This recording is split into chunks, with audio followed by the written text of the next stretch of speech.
ভাই অস্ট্রেলিয়ার মাটিতে অস্ট্রেলিয়াকে 200 রানের কমে আটকায় দিছে বাংলাদেশ। Can you imagine? মানে এই টেস্ট ম্যাচটা নিয়ে কিন্তু আমরা অনেক বেশি এক্সাইটেড ছিলাম, কারণ বাংলাদেশ সাধারণত টেস্ট ম্যাচগুলো খেলে আসলে শ্রীলঙ্কা বা আয়ারল্যান্ড, ওয়েস্ট ইন্ডিজ, জিম্বাবুয়ে এই ধরনের দলের সাথে। সাধারণত বাংলাদেশ কিন্তু এই অস্ট্রেলিয়া, ইংল্যান্ড, নিউজিল্যান্ড, ইংল্যান্ডের মতো বড় বড় দলগুলোর সাথে খুব একটা টেস্ট ম্যাচ খেলে না বা খেলার সুযোগ পায় না।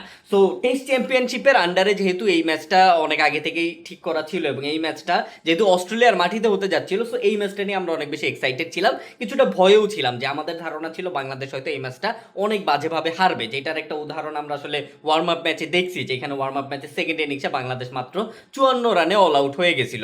সো এই ম্যাচটা নিয়ে আমরা অনেক বেশি এক্সাইটেড ছিলাম, ভয়ে ছিলাম, বাট বাংলাদেশি বোলাররা যা দেখাইলো ভাই, বাংলাদেশি বিশেষ করে বাংলাদেশি পেস বোলিং ইউনিট যা দেখাইলো যে তারা আসলে বর্তমানে পৃথিবীর যে কোনো দলকে আসলে বোলিং দিয়ে, অন্তত পেস বোলিং দিয়ে যে টক্কর দিতে পারে, সেটার আরও একটা প্রমাণ তারা দেখাইলো। অস্ট্রেলিয়াকে অস্ট্রেলিয়ার মাটিতে 200 রানের কমে ফার্স্ট ইনিংসে আটকায় দিল। মানে অসাধারণ ভাই, অসাধারণ বোলিং করছে।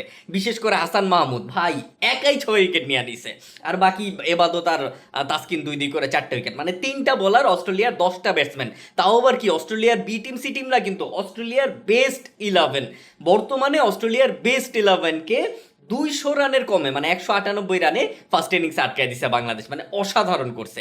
কিন্তু এখনো যে আমরা মানে রিল্যাক্স হয়ে গেছি as a Bangladeshi cricket fan, আমরা যে খুব একটা রিল্যাক্স হয়ে গেছি বা ভয় আমাদের কেটে গেছে, ব্যাপারটা এমন না। কারণ আমরা জানি যে বাংলাদেশি বোলিং লাইন আপ যতটা ভালো, বাংলাদেশের ব্যাটিং লাইন আপ ততটাই খারাপ। যেটা আমরা ওয়ার্ম আপ ম্যাচে, এই যে বললাম যে ওয়ার্ম আপ ম্যাচে আমরা অলরেডি দেখছি যে বাংলাদেশি ব্যাটিং লাইন আপ মাত্র 54 রানে অল উইকেট হয়ে গেছে। এখন অস্ট্রেলিয়াকে আসলে বোলিং দিয়ে 200 রানের কমে আটকায় দিছে, এইটা অবশ্যই বাংলাদেশি বোলারদের জন্য খুবই একটা প্রাউড মোমেন্ট। খুবই ভালো পারফর্ম তারা করছে। কিন্তু এখন যদি বাংলাদেশি ব্যাটসম্যানরা অ্যাজ ইউজুয়াল যদি মাঠে নেমে বাজে খেলে, তাহলে তো আসলে বলারদের এই কৃতিত্বের কোনো দাম থাকবে না। সো আই হোপ বাংলাদেশি বলাররা যতটা ভালো পারফর্ম করছে, ব্যাটসম্যানরাও ততটাই ভালো পারফর্ম করবে এবং ওভারঅল এইটা একটা ভালো টেস্ট ম্যাচ হবে, একটা ভালো ফাইট হবে। বাংলাদেশ জিতুক বা না জিতুক, বাংলাদেশ যেন একটা ভালো ফাইট দিতে পারে অস্ট্রেলিয়াকে, এইটাই ভাই অনেক বড় বিষয়। অস্ট্রেলিয়ার মাটিতে অস্ট্রেলিয়াকে যদি একটা ভালো ফাইট দিয়ে ম্যাচ হাইরা যায়, তাও শান্তি। বাট ব্যাটিংয়ে যায় যদি এখন ওই যে ইন্ডিয়ার মতো 36 রানে অল উইকেট হয়ে যায়, সেইটা আসলে তখন আর বলার মতো বা ম্যাচ দেখার মতো অবস্থা থাকবে না। সো আই হোপ বাংলাদেশি ব্যাটসম্যানরাও ভালো একটা পারফরমেন্স করবে, ভালো একটা ফাইট দিবে।